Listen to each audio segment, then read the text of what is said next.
이렇게 하신 하나님 말씀은 골로새서 1장 26절 27절 말씀입니다. 골로새서 1장 26절 27절 말씀. 찾으셨으면 제가 받들어 읽겠습니다. 이것은 곧 여러 시대와 여러 세대로부터 감추어졌으나 이제는 그분의 성도들에게 드러난 신비에 관한 것이라. 하나님께서는 이방인들 가운데서 이 신비의 영광의 풍성함이 무엇인지 자신의 성도들에게 알리려 하시는데, 이 신비는 너희 안에 계신 그리스도 곧 영광의 소망이시니라. 성경에는 7 신비가 있죠. 다 알고 계십니까? 첫 번째, 어떤 신비가 있습니까? 하나님의 성품의 신비가 있습니다. 자, 이것은 육신으로 나타나신 하나님의 신비입니다. 디모데전서 3장 16절 말씀인데요. 논쟁의 여지가 없이 하나님의 성품의 신비는 위대하도다. 하나님께서 육체 안에 나타나시고 성령 안에서 의롭게 되시고 천사들에게 보이시고 이방인들에게 선포되시고 세상에서 믿기시고 영광 속으로 올려져서 영접을 받으셨느니라. 두 번째는 그리스도와 교회의 신비죠. 그리스도와 교회의 신비. 거듭난 사람은 그리스도의 몸의 지체가 된다는 신비입니다. 주님께서 다시 오시면 거듭난 그리스도인의 모임인 교회는 그리스도의 신부로서 그분과 혼인식을 올리게 되는 것입니다. 에베소 5장 31절 32절 말씀인데요. 이런 까닭에 남자가 자기 아버지와 어머니를 떠나 자기 아내와 결합하여 그들 둘이 한 육체가 될지니라. 이것은 큰 신비니라. 그러나 내가 그리스도와 교회에 대하여 말하노라. 자, 세 번째는 이스라엘의 회복에 관한 신비입니다. 하나님께서 이스라엘을 버리지 않으시고 그들의 조상들에게 약속하신 팔레스타인 땅으로 그들을 데려오신다는 신비입니다. 로마서 11장 25, 26절인데요. 형제들아, 너희가 스스로 지혜로운 것으로 여기지 않게 하기 위하여 이 신비에 대해 너희가 모르기를 내가 원치 아니하노니, 그것은 곧 이방인들의 충만함이 이를 때까지 일부가 눈머는 일이 이스라엘에게 생긴다는 것이라. 그리하여 온 이스라엘이 구원을 받으리라. 자, 네 번째는 큰 바벨론의 신비가 있죠. 계시록 17장 5절인데요. 그녀의 이마에 한 이름이 기록되어 있었는데 신비라, 큰 바벨론이라, 땅의 창녀들과 가증한 것들의 어미라 하였더라. 자, 이 여자의 정체, 그 밑에 계시록 17장 18절에 나와 있죠. 계시록 17장 18절에 또 내가 본 그 여자는 땅의 왕들 위에 군림하는 저 큰 도시니라 하더라. 자, 그 도시 이름 아신가요? 뭐죠?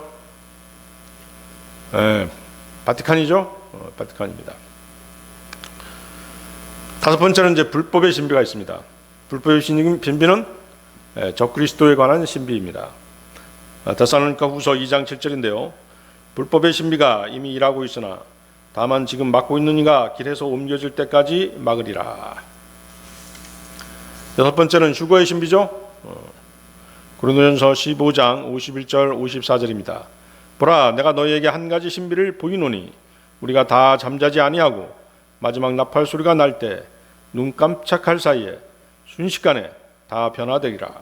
나팔 소리가 나매 죽은 자들이 썩지 아니할 것으로 일어나고 우리가 변화되리니 이 썩을 것이 반드시 썩지 아니함을 입고 이 죽을 것이 반드시 죽지 아니함을 입으리로다. 그리하여 이 썩을 것이 썩지 아니함을 입고 이 죽을 것이 죽지 아니함을 입을 때에는 기록된 바 사망이 승리 가운데서 삼켜졌도다 하신 말씀이 성취되리라. 자, 마지막 7번째 신비가 무엇입니까? 우리 모두에 읽었던 그것이죠. 골로새서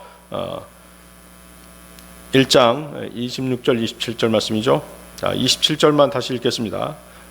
7번째 신비는 뭐라고 제목을 붙일 수 있을까요? 너희 안에 계신 그리스도의 신비죠. 구원받은 그리스도인들 안에 계시는 그리스도의 신비입니다. 하나님께서는 이방인들 가운데서 이 신비의 영광의 풍성함이 무엇이신지 자신의 성도들에게 알리려 하시는데, 이 신비는 너희 안에 계신 그리스도 곧 영광의 소망이시니라. 여러분들이 구원받았다면 여러분 안에 그리스도께서 내주에 계시죠? 그렇습니다. 물론 물리적으로 그리스도께서 여러분 안에 들어와 계실 수는 없습니다. 그리스도께서는 영으로 구원받은 그리스도인들 안에 내주하시는 것입니다. 자, 그리스도께서 우리 안에 내주하신다는 사실을 어떻게 알 수 있을까요? 여러분이 여러분 안에 계신 성령님의 존재를 느낀다면 그리스도께서 여러분 안에 내주하고 계신 것입니다. 성령님께서는 여러분이 구원받을 때 여러분 안에 들어오셨습니다. 그렇습니까? 요한복음 3장 8절 말씀인데요. 바람이 마음대로 불매 내가 그것의 소리를 들어도 그것이 어디서 와서 어디로 가는지 알지 못하나니 성령에게서 난 사람도 다 이러하니라 하시니라. 그렇죠? 바람이 마음대로 불매 그것의 소리는 들어도 그것이 어디서 와서 어디로 가는지 알지 못하나니 우리 안에 우리에게 구원받은 그리스도인에게 성령님이 임할 때가 바로 그렇다는 것이죠. 성령님께서 여러분에게 임하실 때 몸이 오싹한다든가 몸이 갑자기 뜨거워졌다든가 하는 그런 일은 일어나지 않습니다. 성령의 불인이 하는 몸의 감각적인 현상은 은사주의자들의 거짓말인 것이죠.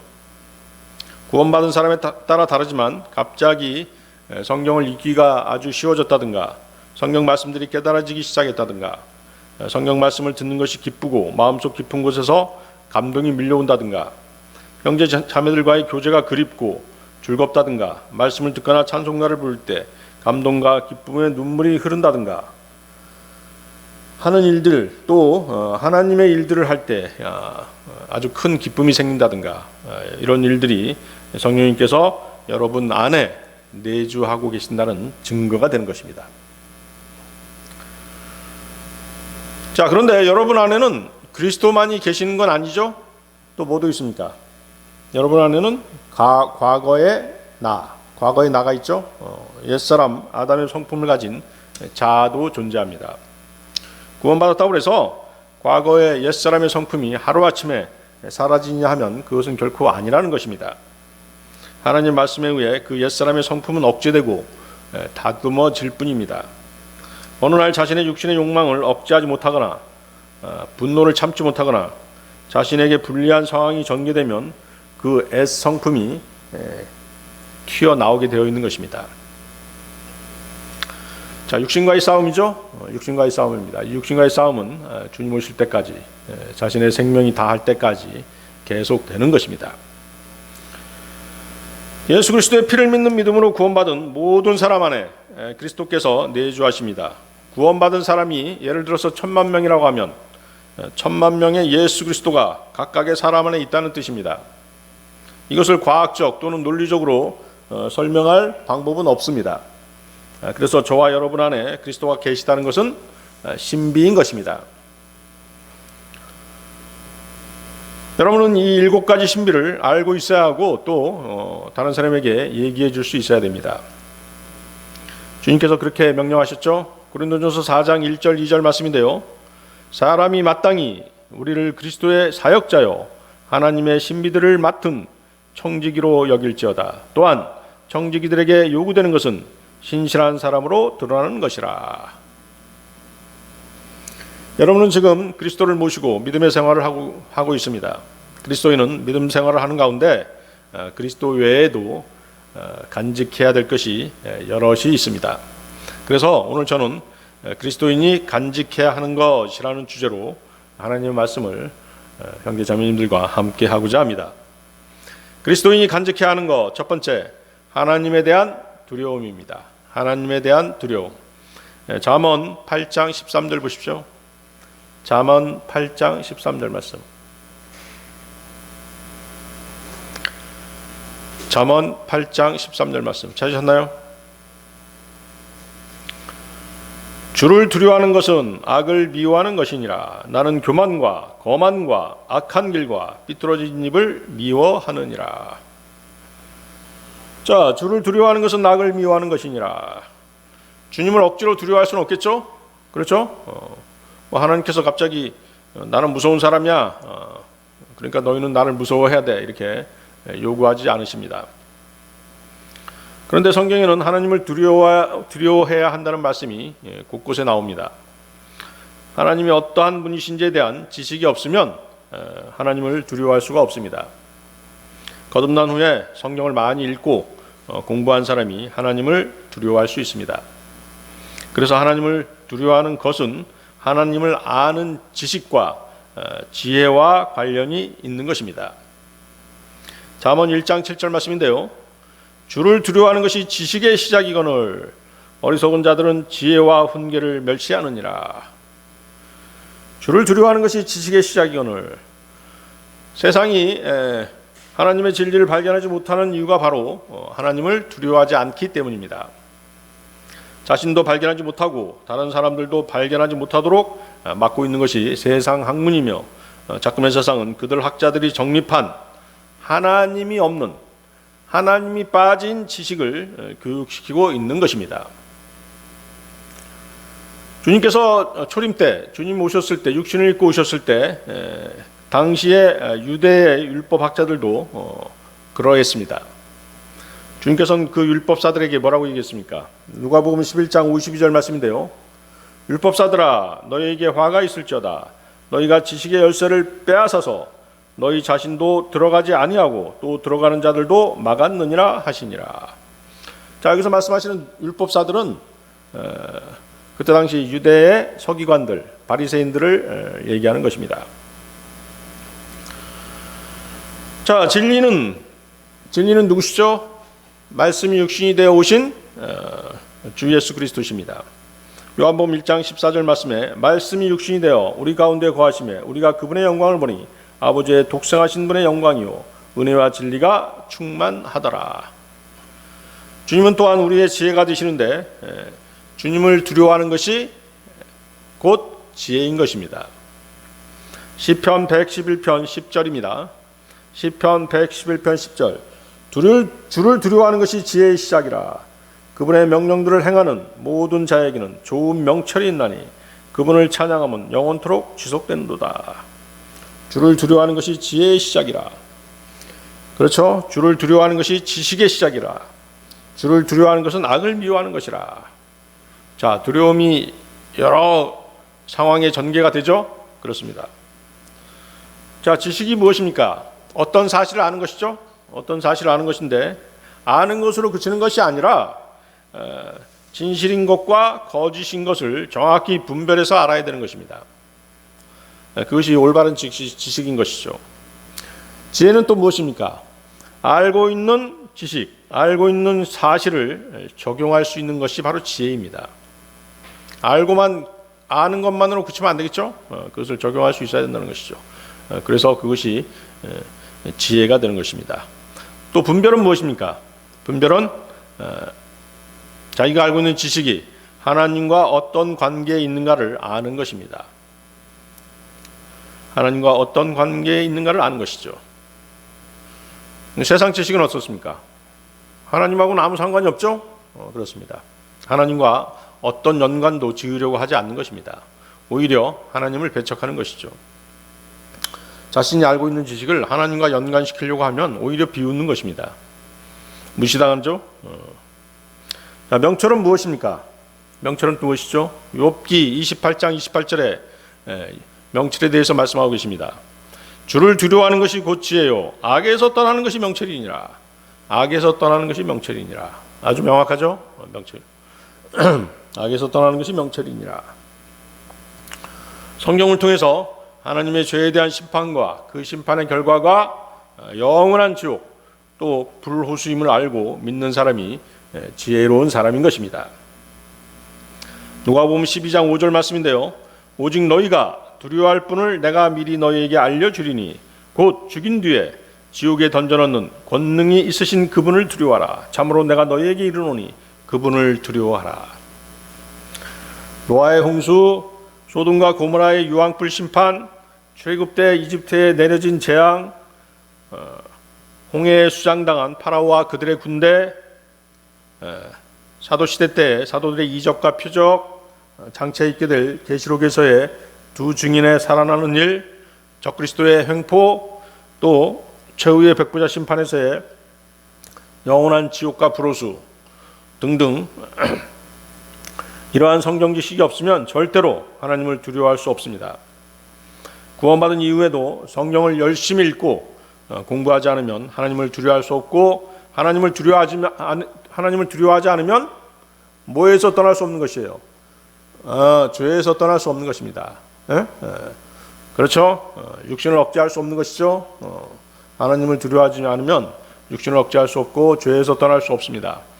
세상과의 싸움, 또 영적 전쟁에서 패배할 수밖에 없는 것입니다. 그래서 신명기 17장 19절 말씀에는 평생토록 자기 곁에 두고 그 안의 것을 읽어서 주 자기 하나님 두려워하기를 배우며 이 율법의 모든 말과 이 법규를 지키고 행할 것이니라. 그렇죠? 성경을 자기 옆에 두고 그 안의 것을 읽어야 되는 것입니다. 그리고 하나님이 어떠한 분이신지, 그분의 행한 일들이 어떠한 일을 행하셨는지를 우리가 분명히 알아야 되는 것입니다. 그래야지만이 하나님을 두려워할 수 있게 되는 것입니다. 성경을 읽어서 하나님께서 무엇이라고 말씀하시는지를 알지 못하면 절대로 경건한 삶을 살지 못하고 짐승처럼 살다가 지옥에 가는 것입니다. 시편 49편 20절에 존귀함 가운데 거하면서도 깨닫지 못하는 사람은 멸망하는 짐승과 같도다. 호세아서 4장 6절 말씀에는 내 백성이 지식이 부족함으로 망하는도다. 내가 지식을 거부하였으므로 나도 너를 거부하여 내가 나를 위해 제사장이 되지 못하게 할 것이요 내가 내 하나님의 율법을 잊었은즉 나도 내 자녀들을 잊으리라. 그렇죠? 하나님에 대한 지식이 부족하기 때문에 망한다는 것입니다. 물질의 부족이 아니라 하나님에 대한 지식이 없음으로 망하는 것입니다. 자, 바울은 하나님을 무서워하는 이 두려움을 빌립보서 2장 12절과 에베소서 6장 5절에서 이렇게 말합니다. 빌립보서 2장 12절 말씀인데요. 그러므로 나의 사랑하는 자들아, 너희가 항상 순종한 것 같이 내가 있을 때뿐만 아니라 지금 내가 없을 때에도 더욱더 순종하여 두려움과 떨림으로 너희 자신의 구원을 일하여 드러내라. 에베소서 6장 5절에서는 종들아, 육체에 따라 너희의 주인된 자들에게 두려워하고 떨며 단일한 마음으로 순종하기를 그리스도께 하듯 하라. 자, 우리 그리스도인들은 주님의 종이죠. 주님의 종인 그리스도인은 주님이 명령하신 모든 일들을 두려움으로 이루어내야 하는 것입니다. 또 우리의 주인 되시는 분이 지켜보고 계시며 잠깐 후에 그분이 우리에게 맡겨놓으신 일들에 대해서 회개 보고하는 일들이 있죠. 어디에서 회개 보고하는 일들이 있습니까? 그리스도의 심판석, 그렇죠? 그리스도의 심판석에서 우리 어카운팅 해야 됩니다. 주님과 어카운팅 해야 되죠. 구원받은 이후에 어떠한 삶을 살았는가에 대해서 회개 보고해야 되는 것입니다. 그 사실을 염두에 두고 믿음 생활을 하는 사람이 현명한 사람인 것입니다. 여러분이 성경을 통해 하나님을 두려워하는 법을 배우지 않으면 하나님 대신 누구를 두려워하게 되는 것이죠? 하나님을 두려워하지 않으면 누구를 두려워하게 되는 것입니까? 사람을 두려워하게 되는 것이죠. 그렇죠? 하나님을 두려워하지 않는 사람은 반드시 사람을 두려워하게 되어 있습니다. 사람들의 이목을 두려워하고 권력자를 두려워하며 돈 많은 부자 앞에서 비굴한 태도를 보이는 것입니다. 하나님을 두려워했다면 성경 말씀대로 살았을 것이기에 권력자 앞에서 또 돈 있는 사람들 앞에서 떳떳할 것입니다. 사람들의 이목을 두려워하지 않을 것입니다. 빌라도와 대제사장과 헤롯 앞에서 당당하셨던 주님을 생각해 보십시오. 또 아그리파 왕과 페스토 앞에 섰던 바울 또한 얼마나 당당했었습니까? 주님과 또 하나님의 사람들은 전혀 사람들을 두려워하지 않았습니다. 잠언 29장 25절 말씀입니다. 사람을 두려워하면 올무에 걸리려니와 누구든지 주를 신뢰하는 자는 안전하리라. 자, 여러분들 반드시 이 구절 기억하고 있어야 됩니다. 여러분들이 하나님을 두려워하지 않고 사람을 두려워하게 되면 잘못된 판단을 할 수가 있어요. 그 잘못된 판단으로 인해서 평생 고통 가운데 지낼 수도 있는 것입니다. 죄책감 가운데 지낼 수도 있는 것입니다. 아시겠습니까? 변개된 성경으로 두렵지 않는 하나님을 제시하는 신학자들, 또 하나님은 사랑이에요 라고 무한 반복하는 세상과 타협한 교회들, 하나님은 병을 고쳐주고 방언을 하게 하시고 복을 주시고 우리를 부자가 되게 해주시는 분이라고 속이는 은사주의자들, 그들은 결코 두려우신 하나님을 가르치지 않습니다.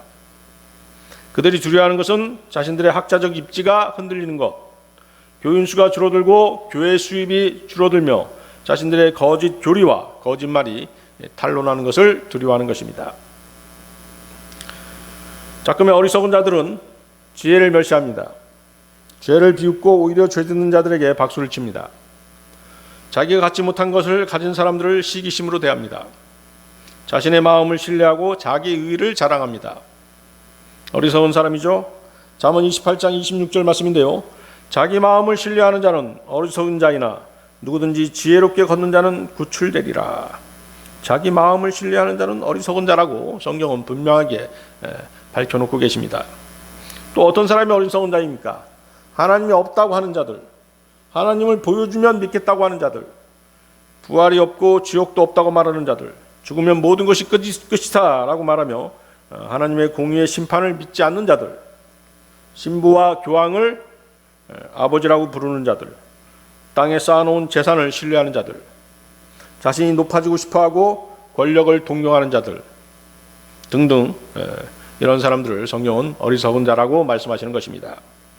여러분이 지혜롭고 하나님께 사랑받고자 한다면 성경을 통해서 하나님 두려워하기를 먼저 배우셔야 하는 것입니다. 그리스도인이 간직해야 하는 것, 두 번째, 걸어야 할 거룩한 길입니다. 걸어야 할 거룩한 길. 성별된 삶이겠죠? 자, 여러분들 이사야서 35장 8절 한번 보십시오.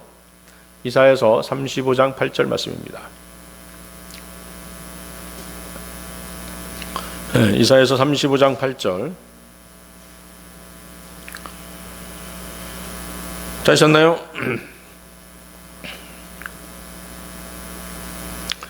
또 거기에 큰 길이 있으리니 곧 한 길이라. 그 길은 거룩한 길이라 불리리라. 부정한 자들은 그것을 지나가지 못하겠고 그 길은 오직 구속받은 자들을 위하여 있으리라. 비록 행인들이 어리석은 자라 할지라도 그 안에서 잘못하지 아니하리라. 본 구절의 거룩한 길, 거룩한 길이라고 불리는 큰 길은 사람들이 거룩하고 의로운 삶을 향해 갈 수 있는 길 또는 여정을 말씀하신 것입니다. 자, 이 구절은 먼저 바빌론 포로 생활을 하면서 어려운 시기를 보낸 이스라엘 백성에게 보내는 희망의 메시지입니다. 고국으로 돌아가게 될 미래와 그들이 걸어가야 할 거룩한 길이 만들어질 것이라는 약속, 이 바로 이 구절의 첫 번째 해석이 될 수 있겠습니다. 자, 두 번째 해석은 뭐가 될까요? 천년왕국 때 주님의 통치와 이스라엘의 회복과 그에 따른 축복에 대한 예언이라고 할 수 있습니다. 자, 그러면 바빌론 포로에서 돌아온 이스라엘이 걸어야 할 거룩한 길은 무엇이겠습니까? 어떻게 해야 거룩한 길을 걷는 것입니까? 단순하죠? 하나님의 말씀, 하나님께서 주신 율법대로 사는 삶입니다. 이 거룩한 길은 정결한 자들의 것이요 부정한 자는 능히 지나가지 못한다고 말씀합니다. 이는 순결하지 못한 사람이나 하나님께 정결케 되지 못한 사람은 천년왕국에 들어갈 수 없으며 이 길을 걸을 수 없다는 뜻입니다.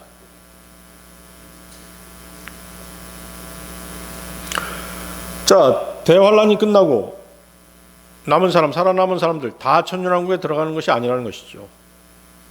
아시겠습니까? 거기서 부정한 사람은 못 들어가는 것입니다.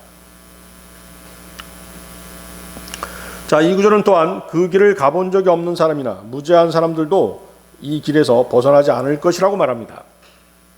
이것은 이 거룩한 길이 너무나 분명하게 표시되고 정의되어 있기 때문에 지식이나 이해력이 부족한 사람들도 오류 없이 그 길을 따를 수 있음을 암시합니다. 다시 말하면 하나님이 주신 말씀에 따라 행하면 거룩한 길로 다닐 수 있다는 것입니다. 단순하죠? 단순합니다. 우리가 하나님 말씀에 순종해서 살면 하나님께서 모든 것을 축복해 주시는 것이에요. 근데 인간의 꾀로 또 자신의 능력으로 자신의 의로 무언가를 하려고 한다면 그것은 뭐예요? 그것들은 다 걸림돌이 되고 마는 것입니다. 이해하시겠습니까? 자, 이것을 신약 그리스도인들에게 적용할 수 있습니다. 신약 그리스도인들에게 이 거룩한 길은 누구를 따르는 길입니까? 예수 그리스도, 우리 주님을 따르는 삶을 가리킵니다. 죄와 어둠으로 가득 찬 세상에서 하나님과 그분의 인도하심을 기꺼이 신뢰한다면 우리가 따를 수 있는 빛과 선한 길이 있음을 상기시켜주고 계십니다. 따라서 이 거룩한 길은 거룩함 또는 의로움의 상태로 인도하는 길 또는 길 그 자체입니다. 이 길은 육신의 길이 아니라 하나님의 뜻대로 살려고 하는 영적인 길입니다. 성경에서 길은 누구를 말씀하시는 것이죠? 예수 그리스도, 우리 주님을 말씀하시죠? 그렇습니다. 요한복음 14장 6절 말씀인데요. 예수님께서 그에게 이르시되 내가 곧 길이요 진리요 생명이니 나를 통하지 않고는 아무도 아버지께 오지 못하느니라. 내가 곧 길이요 라고 말씀하셨죠. 주님은 바로 길 자체입니다. The way, 길 자체이죠. 또 진리 그 자체이십니다. The true, 또 생명 그 자체죠. The life. 이 말씀은 육신을 입고 오신 하나님께서 이 세상에서 살았고 살아가며 살아가야 할 사람들 중 그 어느 누구도 감히 입 밖에 내지 못했던 엄청난 진리를 선포하신 것입니다. 감히 누가 이렇게 얘기할 수 있겠습니까? 내가 곧 길이요 진리요 생명이니. 이런 말을 어느 누구 성인 군자, 4대 성인, 5대 성인 뭐 이런 사람들 입에서, 지금까지 세상에 살았던 온갖 위인들의 입에서 이런 말을 찾아볼 수 있었나요? 감히 이런 말을 찾아볼 수 없죠.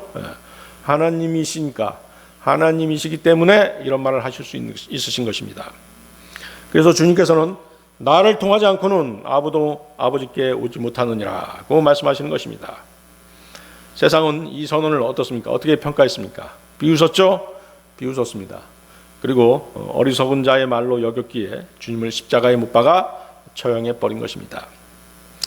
나는 길이요. 주님께서는 하나님께 이르는 길을 죄인들에게 열어주셨습니다. 야곱은 자기 형 에서의 살해 위협에 쫓겨 하란의 외삼촌 라반을 찾아가는 길에 베델이라는 곳에 머물게 되죠. 그런데 그 밤에 꿈속에서 꼭대기가 하늘에 닿은 사다리를 보았습니다. 자, 한번 찾아보세요. 거기 창세기 28장 12절 한번 보십시오. 창세기 28장 12절.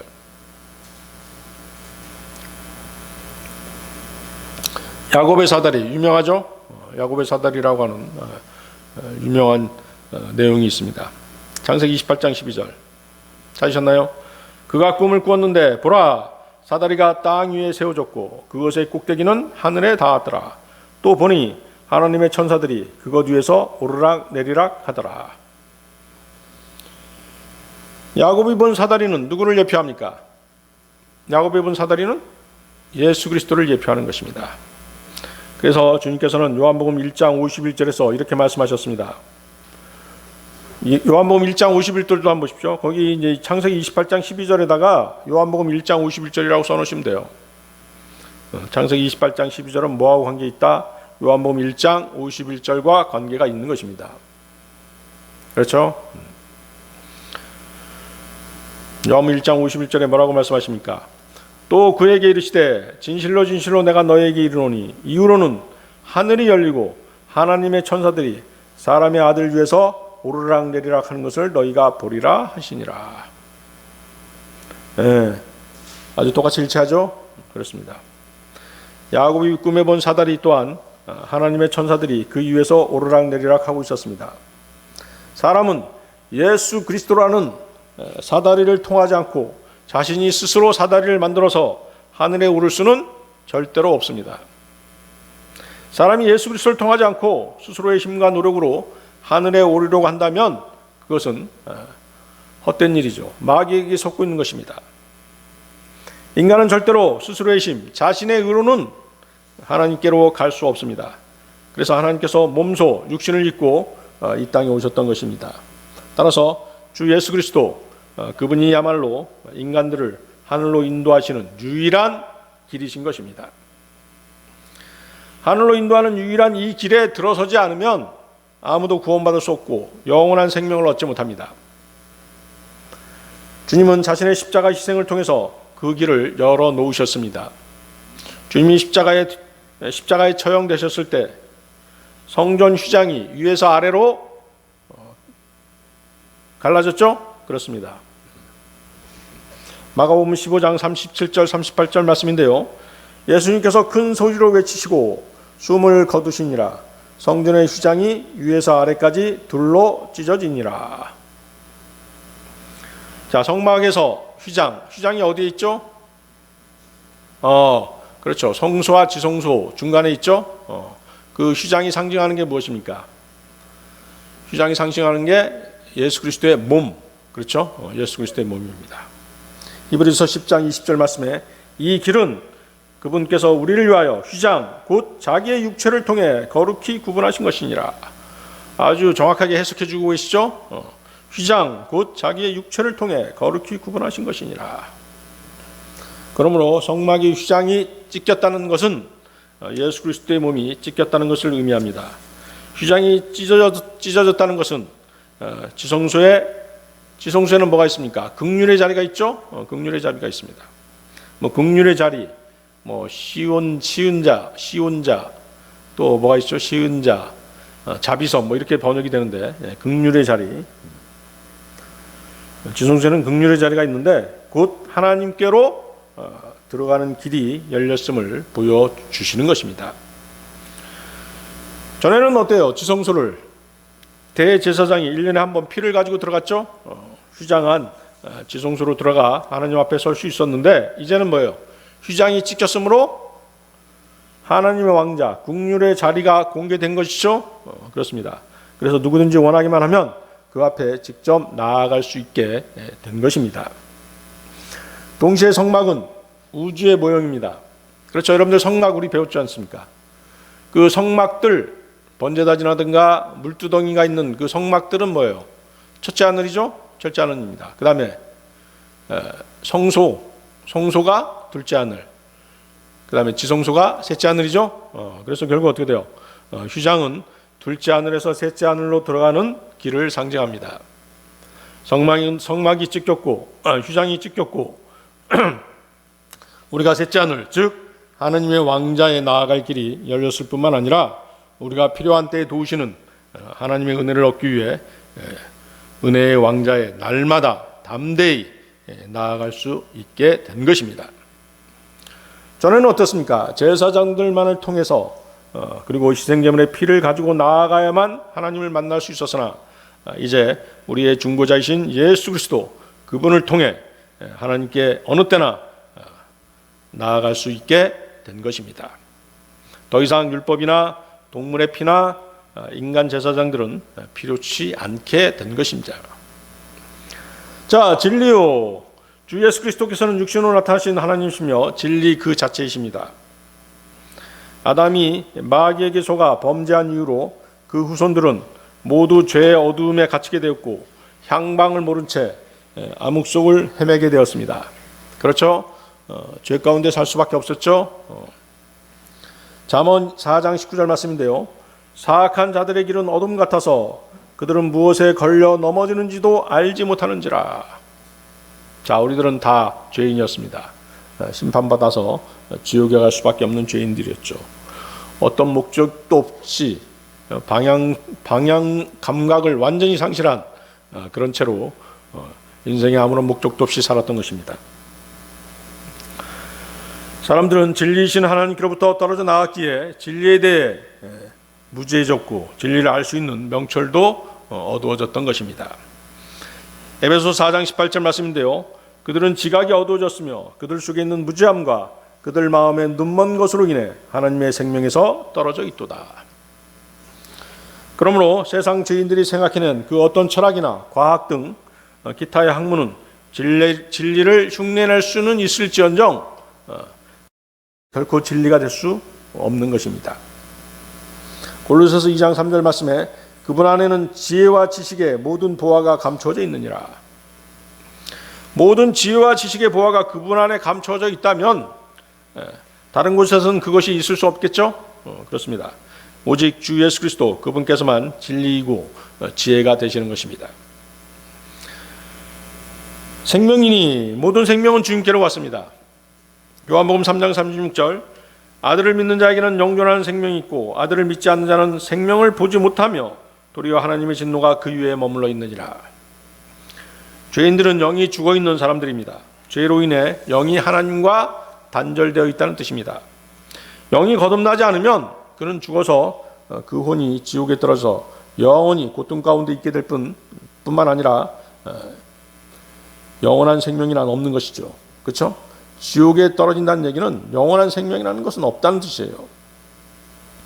그러나 주 예수 그리스도께서는 그분을 믿는 사람들에게 생명을 주십니다. 죄인이 그분을 믿고 자신의 구주로 그분을 영접하면 그는 죽음에서 해방되고 영원한 생명을 얻게 되는 것입니다. 누가복음 15장에는 그 돌아온 탕자에 대한 비유가 있죠. 탕자가 돌아왔을 때 아버지가 뭐라고 소리쳤습니까? 뭐라고 말씀하셨습니까? 여기서 탕자는 누구를 의미하는 것이에요? 세상 죄인들을 의미하는 것이죠. 탕자를 반기는 아버지는 주 하나님이시죠. 그렇죠? 그래서 탕자가 돌아왔을 때 아버지가 뭐라고 외쳤습니까? 이 내 아들은 죽었다가 다시 살아났으며 그를 잃어버렸다가 찾았노라. 아시겠습니까? 여러분들은 이런 감동적인 장면이 자신에게 해당된다는 사실을 느끼고 계신 거예요? 그렇습니다. 여러분 자신에게 해당되는 것입니다. 여러분들이 구원받았을 때 하나님께서는 이렇게 기뻐하신 것이에요. 예수 그리스도는 하나님의 길, 하나님의 진리, 하나님의 생명이십니다. 주님은 영원한 생명을 얻는 유일한 길이심을 선포하셨습니다. 주님의 십자가의 보혈로 정결함을 받은 그리스도인들은 그리스도를 따름으로써 거룩함과 의의 길을 걸어야 하고 또 걸을 수 있게 된 것입니다. 거룩한 길은 죄에서 돌이키고 용서를 구하고 하나님께 감사와 찬양을 드리고 자신의 몸을 드리며 영광을 돌리는 삶을 사는 것을 전제로 합니다. 거룩한 길은 순결하고 의롭고 하나님께 순종하는 삶을 사는 것입니다. 그것은 하나님께 바쳐진 삶이며 올바르고 신실하고 진실하고 하나님과 지체들에 대한 사랑이 특징입니다. 거룩한 길은 쉬운 길이 아닙니다.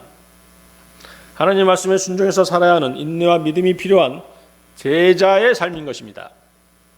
제자의 삶은 십자가를 지는 삶입니다. 그러나 거룩한 길에서 주님은 여러분의 멍에를 항상 같이 메어 주십니다. 멍에는 혼자만 메는 것이 아니라 그렇죠? 항상 둘이서 메게 되어 있습니다. 여러분이 십자가를 맸을 때 주님도 함께 메어 주신다는 사실입니다. 마태복음 11장 29절 30절이 그 말씀이죠. 나는 마음이 온유하고 겸손하니 너희 위에 내 멍에를 메고 내게 배우라. 그리하면 너희가 너희 혼을 위한 안식을 찾으리니 내 멍에는 쉽고 내 짐은 가벼우니라. 그렇죠? 자, 주님은 우리의 안식이 되시죠? 우리의 안식처가 되시는 것입니다. 자, 그리스도인이 간직해야 하는 것 세 번째, 하늘 초소에 대한 소망입니다. 하늘 초소에 대한 소망. 여러분들 요한복음 14장 2절 찾으십시오. 요한복음 14장 2절 말씀입니다.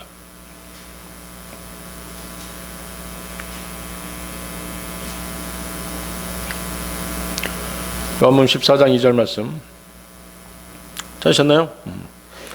내 아버지 집에 거할 곳이 많도다. 그렇지 않으면 내가 너희에게 말해 주었으리라. 내가 너희를 위해 처소를 예비하러 가노니. 자, 세상 사람들과 다르게 여러분들은 확실한 인생의 로드맵이 있습니다. 그렇습니까? 여러분들은 장차 여러분들이 어떻게 될 것인지 정확하게 알고 계시죠? 구원받지 않은 세상 사람들은 그저 한 세상 살다 가는 그런 인생인 것입니다.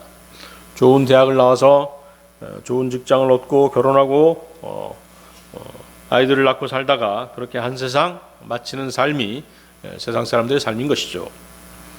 그들은 죽음은 끝이다라는 생각을 갖고 있거나 막연하게 죽으면 좋은 곳에 가겠지라고 생각하며 살고 있는 것입니다. 그들 중에는 종교 생활을 하는 사람들도 있지만 세상 종교라는 것이 무엇입니까? 무엇으로 사는 삶입니까? 자신의 의를 쌓는 삶입니다. 자신의 의로 사는 삶, 그것이 세상 종교인들의 삶인 것입니다. 착하게 살고 선행을 하고 자선을 베풀고 그렇게 살다 보면 죽음 이후의 삶에 그런 자신의 의가 반영될 것이라고 막연하게 믿고 사는 삶인 것이죠. 그러나 성경은 그렇게 말씀하지 않으십니다. 예수 그리스도를 믿지 않고 죽은 사람은 모두 하나님의 심판을 받게 되고 지옥에 가고 최후의 백보자 심판석에 잠깐 나왔다가 영원한 불호수에 떨어지게 되는 것입니다. 요한일서 5장 11절 12절 말씀인데요. 또 그 증언은 이것이니 곧 하나님께서 우리에게 영원한 생명을 주신 것과 이 생명이 그분의 아들 안에 있다는 것이니라. 아들이 있는 자에게는 생명이 있고 하나님의 아들이 없는 자에게는 생명이 없느니라. 다른 종교에는 구원이 없는 것입니다. 생명이 없는 것입니다. 하나님을 믿지 않는 세상 사람들과는 다르게 거듭난 그리스도인들에게는 확실한 인생의 생애 로드맵이 있습니다. 그렇죠? 조만간 저와 여러분은 대환란 전에 들림을 받게 되죠? 그렇습니다. 들림을 받습니다. 그리고 그리스도의 심판석에서 구원받은 이후의 삶에 대해서 주님께 회개 보고하게 될 것입니다. 어카운팅 하게 되는 것이죠. 그리고 어린 양의 혼인식을 거쳐서 주님과 함께 지상에 내려오게 될 것입니다. 그때 우리는 주님과 같은 몸을 입게 되는 것이죠? 그렇습니다. 그리고 주님께서 왕자에 앉으신 천년왕국에서 왕과 제사장으로 주님과 함께 통치하게 될 것입니다. 천년왕국 끝에는, 천년왕국 말미에는 곡과 마곡과의 전쟁이 있죠? 그렇습니다. 그 전쟁을 끝으로 천년왕국 시대가 끝나고 최후의 백보자 심판이 있게 될 것입니다. 우리는 타락한 천사들을 심판하는 권세도 또한 누리게 될 것입니다. 이방인들에게 주어진 새 하늘과 유대인들에게 주어진 새 땅이 있고, 그리고 우리는 어디서 살게 되죠? 하늘에서 내려오는, 하나님께서 내려오는 새 예루살렘에서 주님과 영원히 아름답고 행복한 환희의 삶을 살게 될 것입니다. 다 기억하고 계시죠? 이것이 우리의 생애 로드맵인 것이죠. 여러분이 거듭나서 하나님의 자녀가 되었다면 이러한 영광스러운 소망을 마음속에 간직하며 살아야 된다는 것입니다. 거듭난 그리스도인의 삶이 어떻게 전개되고 펼쳐질 것인가에 대해서 정확히 알고 있어야 하고 얘기해 줄 수 있어야 하는 것입니다. 자, 지금 얘기한 것이 뭐예요? 여러분들의 인생의 로드맵이기도 하지만 또 무엇입니까? 전천년주의 신학책이죠? 그렇습니다. 이 전천년주의 신학체계에다가 맞춰서 성경을 해석하지 않으면 다 이단교리가 되고 마는 것이에요. 그렇죠? 카톨릭을 예로 들어보세요. 카톨릭은 뭡니까? 무천년주의죠? 천년왕국이 없다는 것입니다. 그러니까 어때요? 자기들이 통치해야 된다고 생각하는 것이에요. 그러니까 교황이니 뭐 추기경이니 이렇게 계급을 만들어서 자신들이 통치할 준비를 하고 있는 것입니다. 어리석죠? 어리석은 거. 무천년주의, 후천년주의에다가 성경을 맞춰서 해석하게 되면 다 이단교리가 되는 것입니다. 주님이 오시는 걸 바라지 않게 되는 것입니다. 그렇죠? 주님께서 다시 오시는 걸 바라지 않는데 주님께로부터 무슨 상을 받을 수 있겠습니까? 받을 상이 없겠죠? 그렇습니다. 자, 여러분들 계시록 21장 2절 한번 보십시오. 계시록 21장 2절.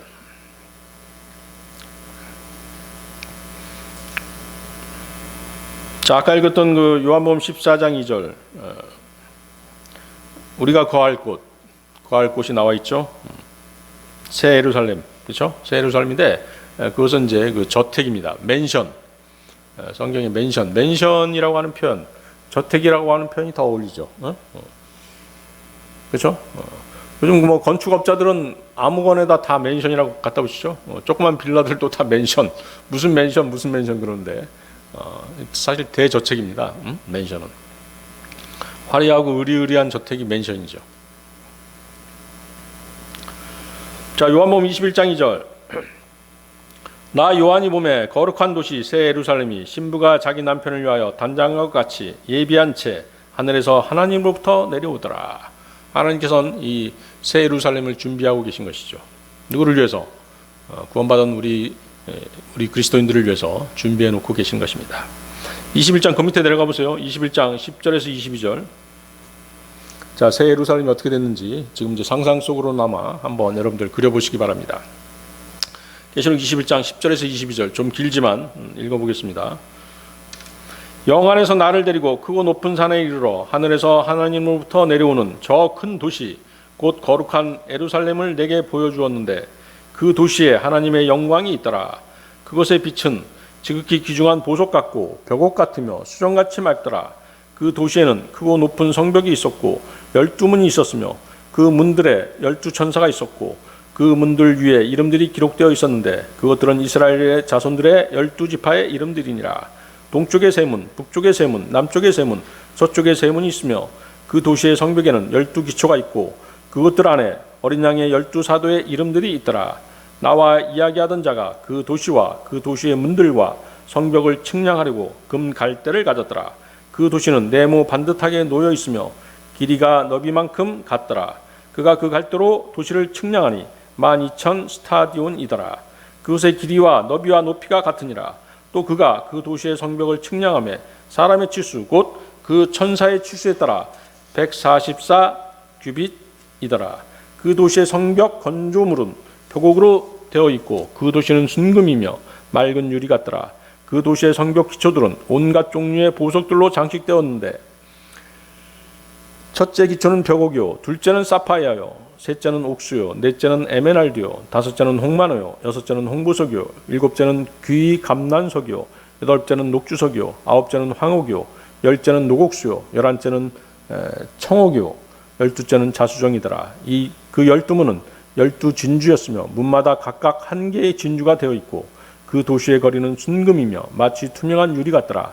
또 내가 그 안에서 성전을 보지 못하였으니 이는 주 하나님 전능자와 어린 양께서 그 도시의 성전이시기 때문이라. 자, 여러 보석들 한 번도 보지도 못했습니다. 저는 뭐 금? 글쎄요, 뭐 순금이 어떻게 생겼는지 모르겠는데, 뭐 여기 뭐 사파이어, 옥수, 뭐 청옥, 뭐 여러 가지 귀금속들이 나오는데 구경도 한 번도 못한 모르겠어요. 인터넷 찾아보면 나오려나? 대단히 화려하죠. 대단히 화려합니다.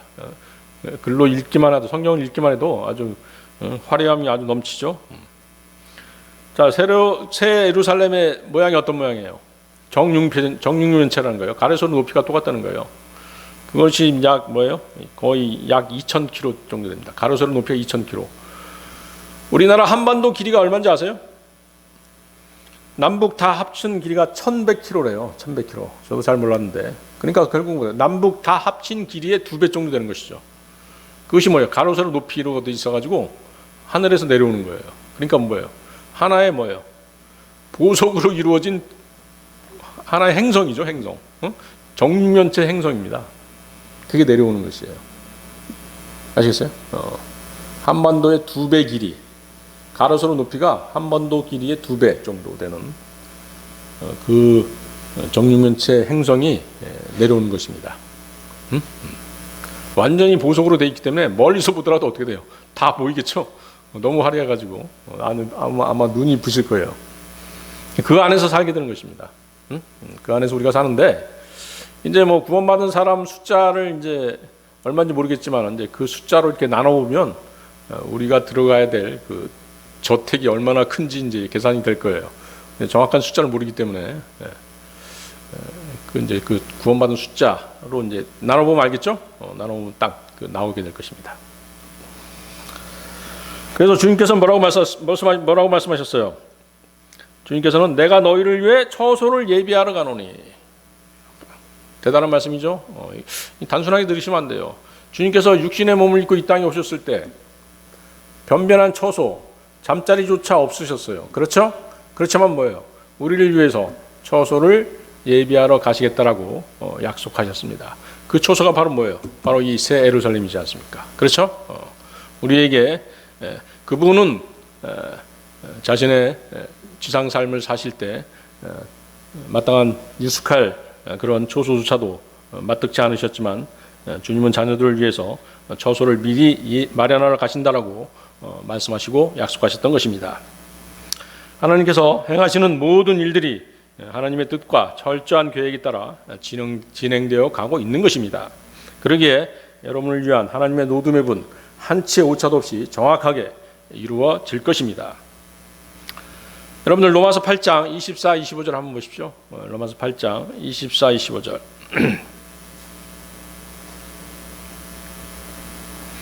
찾으셨나요? 우리가 소망으로 구원을 받았기 때문이라. 그러나 보이는 소망은 소망이 아니니 어찌하여 사람이 보는 것을 여전히 바라리요. 그러나 우리가 보지 못하는 것을 우리가 바라면 인내로 그것을 기다리느니라. 여기서의 소망은 무엇입니까? 여기서의 소망은 혼의 구원이 아닌 몸의 구원입니다. 여러분 걷다 표시를 해놓으세요. 필기를 해놓으십시오. 여기서 말씀하시는 소망은 혼의 구원이 아닌 몸의 구원을 말씀하시는 것이다. 자, 여러분들이 거듭났다는 것은 영이 다시 살아났다는 것이죠. 여러분이 구원받았다는 것은 혼이 구원을 받은 것입니다. 아직 몸은 아직 구원받지 못했죠. 몸은 주님 오실 때 그때 구속되는 것입니다. 그래서 지금 저와 여러분들은 장차 있을 몸의 구속을 기다리고 있는 것이죠. 그래서 거기 여러분들 그 위에도 보세요. 23절도 보세요. 로마서 8장 23절 뭐라고 말씀하시죠? 그들뿐 아니라 우리 자신 곧 성령의 첫 열매를 소유한 우리까지도 속으로 신음하며 양자 삼으심 즉 우리 몸의 구속을 기다리고 있다라고 말씀하시죠. 우리는 지금 몸의 구속을 기다리고 있는 것입니다. 이단 교리 가운데 물침례로 구원받는다는 그런 엉터리 교리도 있고 또 뭐도 있는지 아세요? 이 구절을 인용해 가지고 소망으로 구원받는다 이런 황당한 교리도 있죠. 소망으로 구원받는 거 아니죠? 소망으로 구원받는 거 아닙니다. 소망을 꿈꾸는 것만으로는 구원받지 못하는 것입니다. 오직 주 예수 그리스도의 피를 믿는 믿음으로 구원받는 것이죠. 그렇습니다. 소망이라는 게 뭐예요? 마음속에 간직할 수 있는 것이지 않습니까? 그래서 이 구절은 구원받은 사람들만이 마음속에 간직할 수 있는 소망을 말씀하고 계신 것입니다. 그래서 여기 우리가 소망으로 구원을 받았다고 말씀하시지 않습니까? 소망으로 구원을 받았기 때문이라. 구원받았다는 걸 전제로 말씀하시는 것이잖아요. 그렇죠? 우리는 아직 주님이 마련하신 처소를 보지 못했지만 몸의 구원이 보장되어 있다는 것을 확실히 알고 있고 또 그것을 소망하고 있기에 몸의 구원은 이미 받아놓은 것이나 다름없다. 그 뜻으로 말씀하신 것입니다. 이해하시겠죠? 그래서 뭐라고 말씀하세요? 또 보세요. 보이는 소망은 소망이 아니니 어찌하여 사람이 보는 것을 여전히 바라리요. 여러분의 혼은 이미 구원받았고 여러분은 그 사실을 알고 있습니다. 여러분 안에 그리스도가 계시다는 그 사실로 알 수 있는 것이죠. 여러분들이 구원받다는 사실, 여러분 안에 계신 그리스도 성령님의 존재를 알 수 있으면 여러분들이 구원받은 것입니다. 고린도후서 13장 5절 말씀이죠. 너희가 믿음이 안에 있는지 너희 자신을 살펴보고 너희 자신을 입증하라. 예수 그리스도께서 너희 안에 계시는 줄을 너희가 스스로 알지 못하느냐? 그렇지 않으면 너희는 버림받은 자니라. 여러분이 바라는 것은 이제 혼의 구원이 아니라 몸의 구원입니다. 몸의 구원은 아직 이루어지지 않았고 다만 이루어질 것을 내다보고 있기에 그것은 소망으로 간직되어 있는 것입니다. 더 정확하게 말하면 몸의 구속은 죽은 자들의 경우 주님과 같은 몸으로의 부활입니다. 산자들은 살아있는 우리는 주님께서 공중에 오실 때 주님과 같은 몸을 입기 위한 소망인 것이죠. 아직 이루어지지 않는 보이지 않는 몸의 구속을 바라고 있다면 그것이 이루어질 때까지 인내로 기다려야 하는 것은 어찌 보면 지극히 당연한 일인 것입니다. 자, 오늘 설교의 결론입니다. 여러분들 요한복음 14장 26절 찾아보십시오. 요한복음 14장 26절. 자, 지금까지 우리가 간직해야 될 것들 말씀드렸죠. 또 무엇을 간직해야 되느냐 하는 것인데 요한복음 14장 26절 보십시오. 위로자 곧 아버지께서 내 이름으로 보내실 성령님 그분께서 너희에게 모든 것을 가르치시고 내가 너희에게 무엇을 말하였든지 너희가 모든 것을 기억하게 하시리라. 거듭난 그리스도인들에게 모든 것을 가르치시는 분은 성령님이시라고 주님께서 말씀하십니다. 교회 안에 목사, 교사, 집사라는 직분이 있죠. 초대교회 시대는 대언자도 있었죠. 또 사도가 있었습니다.